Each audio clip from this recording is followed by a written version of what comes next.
Hi there, you're watching Squeal. I'm Lisa-Skye and I'm joined with Nate and Lia and we're talking bisexuality. Hello. Hello. Hi. So tonight we're talking about assumptions. So when you identify as queer or bisexual or pansexual, do you often bump up against assumptions that frustrate you? Yeah, I feel like there's the assumption that, well, I feel like no one's ever bi enough or pan enough. Like, unless you were literally, seen with 10 people of every possible gender, like right then, like patching all of them equally in perfect, synchronicity, then, you're never like pansexual enough to call yourself that. I feel like people often think that really you're only with the person that you're with, even if you're poly. So I feel like when I was, in a long-term relationship with a man, I always felt like had people respond to me like I wasn't really queer enough to be in queer spaces. And I feel like now that I'm like my current relationship, I feel like I am not attracted to enough men enough at the time to call myself bisexual. Or something, I don't know. So yeah, well, I tend to chop and change. I mean, when I was in Edinburgh, I couldn't bring any of my cocks because I was away for 3 months, and the luggage limits, Nate, the luggage limits. Yeah. So all I could bring was some rope because I'm a shibari nerd now. That's a thing, and I became so cock-centric because I didn't have my own peen, and it just kind of. I can't identify with that at all. But really? Go on, yeah. Cut to me like sitting in the middle of my lounge room saying to my husband, which one? And him going, none, you're going for, you need your projector, you're doing a show. It's really fun seeing it go through the security thing because it's just like, like challenge accepted. Yeah. And watching everyone's face as they try to not visibly react. Well, they took away my gaffer at Perth Airport because they said that it was a weapon. Your gaffer tape? Yeah. And I'm in showbiz, I need my gaffer. Also, I use it for sex. But, yeah. Anyway, sidebar. What do you think the difference between queer, pansexual and bisexual is, if any?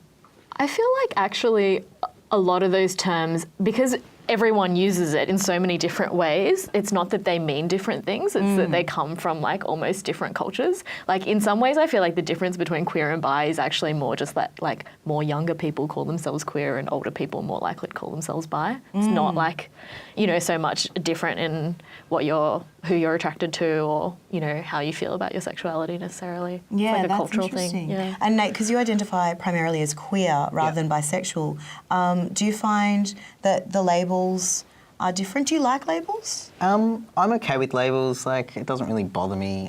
I kind of just think that people are people and, if labels help people understand me, then I'm okay with sort of labels. Yeah, and they're the beginning of a conversation. They're not the end of one. Yeah, and I mean, I like queer.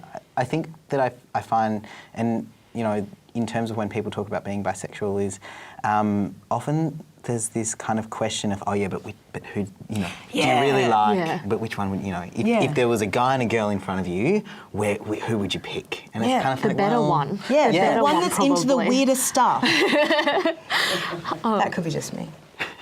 Yeah. Daddy likes weird stuff. Yeah. Do you feel like there's a thing, because I kind of feel like there's a thing where people think that bi women are really straight and bi men are really gay, and that to me, my theory for where that comes from is that it only matters whether or not you have sex with men. So if you have sex with men, you're basically straight if you're a woman, and if you have sex with men and you're a guy, you're basically gay because no one really cares what women do. Well, because women are just fun. Women are just, funsies. we don't count really too much. But I don't know if that still is the case. It still very much is. I get really annoyed if I have male lovers. I can talk about, having sex with ladies until the cows come home, and then I can talk about having sex with the lady cows. But as soon as I mention the bull, they get all like, oh, hang on. They get jealous. Yeah, so it's kind of titillating for me to talk about my sex exploits with women. And this happens with even I use my vagina as a social engineering tool because I'm awesome, so I only go out with rampant male feminists. But even then, it's still, they bump up against when I say, oh, that guy had such an elegant peen. They're like, whoa, get back to the nurse who squirted. What? So, Nate, your thoughts? The nurse who squirted distracted me, actually. Yeah. Actually, no, the elegant. That's the elegant. Elegant. Yeah. There's elegant But pens not out there. eloquent, just very silent.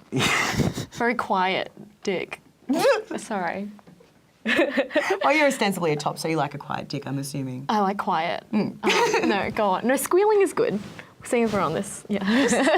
But yeah, what are some assumptions that you find that you're constantly trying to educate people on? I mean, most of the assumptions that I'm trying to educate people on is the fact that I'm a trans guy, and so there's issues in that when I'm talking to a guy, is that it's kind of like, well, but you're not a gay guy and all those sorts of stuff. And I'm like, well, I'm not actually a gay guy. So you're kind of right. But, there's that's the kind of more challenging one. And then when I talk about that, I'm into women as well, and then it's kind of like, and it kind of blows their brains a little. Yeah. So outside of online dating, how do we tackle that problem? Let's nut this out, friends.